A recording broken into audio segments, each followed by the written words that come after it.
Hello বন্ধুরা, আমি চলে এসলাম। এটা হচ্ছে মা মনসার মন্দির। এই যে ঠাকুর মশাই পুজো করছে, ব্রাহ্মণ মশাই পুজো করছে, মন্ত্রপাঠ করছে, সবাই পুষ্পাঞ্জলি দিচ্ছে। এই যে মা মনসার মন্দির, এটা যে মা খুব জাগ্রত এই মায়ের মন্দির।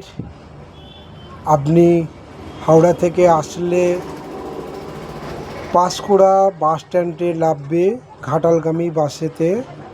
পাঁশকুড়া বাস স্ট্যান্ডে নেমে ওখান থেকে শ্রীপুর বলে একটি জায়গা আছে, অটো ধরে বা টোটো ধরে আসতে পারেন, বা হেঁটেও আসতে পারেন।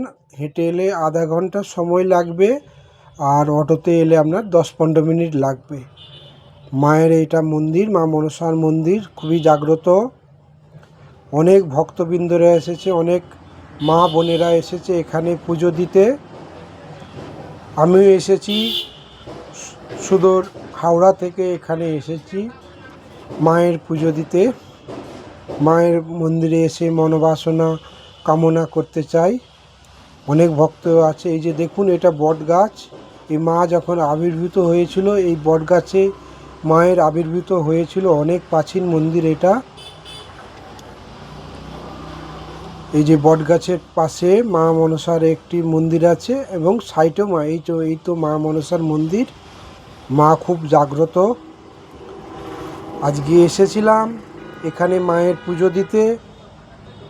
আর সংক্রান্তি দিনে এখানে মায়ের পুজো হয়। অনেক মা বোনেরা এসেছে পুজো দিতে এখানে, তাদের মনোবাসনা পূর্ণ করার জন্যে মায়ের মন্দিরে এসেছে এখানে পুজো দেওয়ার জন্যে।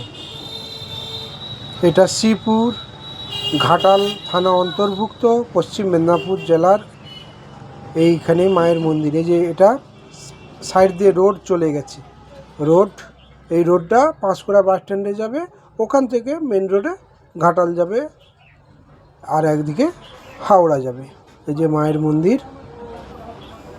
আমি ঘুরে ঘুরে ভিডিও করে, এই যে এখানটা অ্যাজবেস্টার দিয়ে আছে।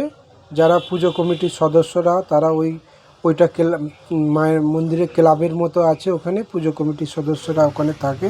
এই দেখুন মায়ের মন্দির।